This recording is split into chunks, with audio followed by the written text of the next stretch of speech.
我哋聯盟咧希望集結地區力量啦，一啲嘅有心人一齊嚟推廣呢個生死教育。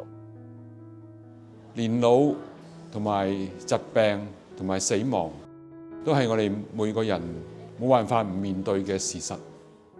其實生老病死咧係人生必經嘅階段。我哋唔能夠去選擇點樣去嚟到呢個世界，但我哋咧可以選擇點樣好好嘅去到去生活。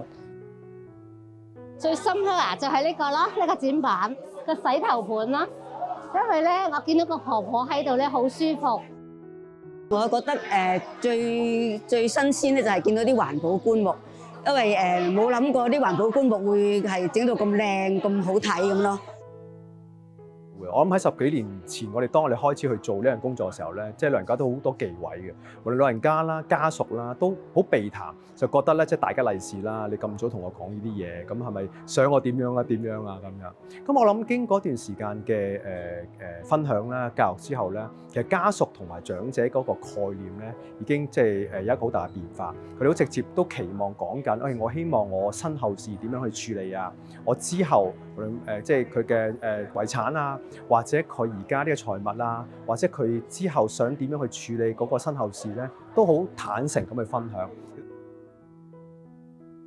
其實咧，長者與我哋接觸咧，係佢哋已經係好準備咧去傾呢一樣嘢噶啦。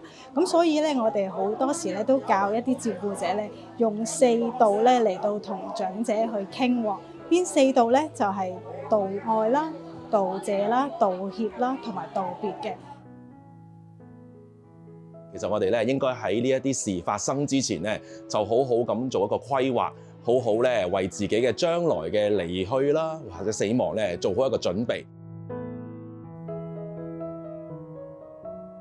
我覺得最緊要就係個生活質素啦，個老人家開開心心、舒舒服服咁樣啦，就唔好受好多痛苦啊咁啦。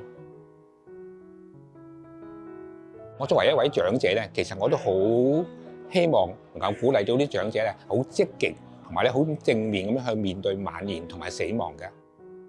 咁我諗面對人生都係匆匆呢幾十年啦，咁其實咧都要活得有意義、精彩，同埋咧就唔好帶住一個有遺憾嗰個嘅心。我希望咧呢個生死嘅議題咧，能夠喺家庭開始，喺個社會裏邊一直咧咁樣去傳開，讓咧呢個生死咧都唔係一個忌諱，能夠咧好好嘅接受，好好嘅準備。